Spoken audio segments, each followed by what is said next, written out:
This man used to do push-ups with a 200-kilo stone on his back, his shoulder blades spread out like the wings of a bird. But despite being so talented, the master made him wear iron shoes, fetch water in wooden buckets from the foot of the mountain, and then climb thousands of stairs to fill the large drum at the top. Walking in iron shoes was extremely difficult. Once, he even fell down on the stairs. He saw that his senior disciples were carrying water effortlessly. Watching this, he swallowed his pride and kept working silently. By noon, the seniors had already filled their buckets, while he had barely filled half of one. The seniors mocked him, and the master accused him of being extremely lazy. He even threatened that if he didn't fill the drum, he would be expelled from the Shaolin Temple immediately. The man fell to his knees, begging for forgiveness, because he truly wanted to stay in the Shaolin Temple and learn Kung Fu. So he kept fetching water again and again. By the time he finished filling the drum, the skin on his shoulders was scraped raw, and his legs felt so heavy that he could hardly take another step. Just as he sat to rest, the master came again and ordered him to chop wood. 2 years passed in the Shaolin Temple, but he hadn't learned a single martial arts technique yet. Frustrated, he vented his anger on the wood. At that moment, a drunken monk passed by and instantly understood the trouble written on his face. The monk explained that fetching water and chopping wood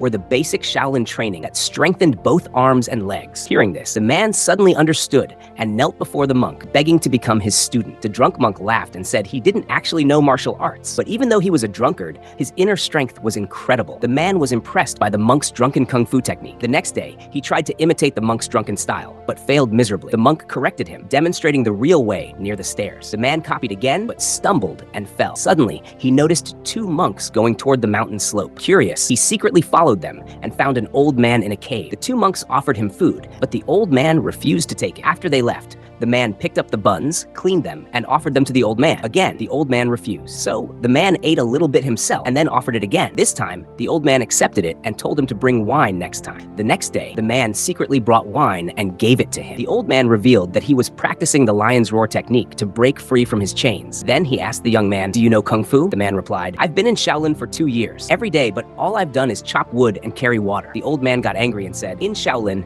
no one is allowed to learn Kung Fu for the first 5 years." But then he added, "If you bring me wine every day, I will personally teach you martial arts." Hearing this, the man was overjoyed. He immediately knelt down and thanked his new master with all his heart.